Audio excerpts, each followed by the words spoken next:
So what do you do when a student is really struggling to participate and their behaviour is having an impact on other students' learning? So this might occur mostly in those small targeted groups, but it can also happen in the broader classroom and in general. As Mark and I always say, behaviour is always communication. It's communication sometimes of an unmet need, and it's usually communication of a missing social emotional literacy skill, which is exactly why programs like What's the Buzz are really useful for improving behaviour in schools and homes and communities. So when a child is really struggling, no one picks that stuff.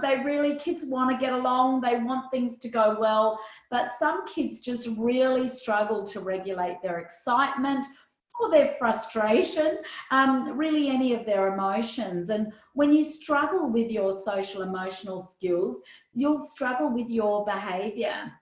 And until you learn a better way, you'll continue to struggle. So we want to support them in a way where the boundaries are of course clear, and so we remind all participants of the values of the program, but some young people just aren't able yet to work within a group, particularly on a skill that they naturally struggle with. So what I would suggest, what Mark and I might suggest, is taking them aside at a time when no one else is listening and coming with, great empathy and compassion and saying to them, I can see you're finding it really hard, and I so love having you in the group and I really want it to work, but I just feel like you're getting a really bad rap. It's not good for your reputation. Some of the things you're doing are really starting to bug the other kids and it's making it tricky for them to learn. Can you tell me more about what's going on for you? Have you got any ideas about how we can make this work?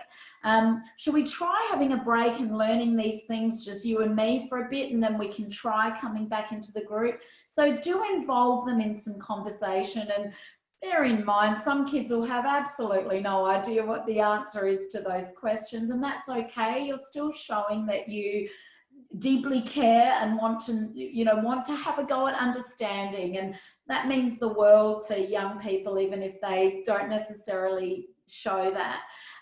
You might have to rethink things, talk to their support team, talk to each other, and consider, is now the best time for this child to be in the group?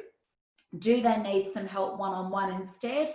Are they doing too many of this kind of thing? Do they need some time? And is it worth rethinking their participation? So tune into your gut, look at what's going on, involve them. Certainly remember that for some of these kids, it's really helpful to have a reward system in place for following the values of the program. Perhaps before they enter the group, you might want to do something that's sensory or helps them regulate their emotions so that they come in calmer, and then something that they can really look forward to afterwards as well.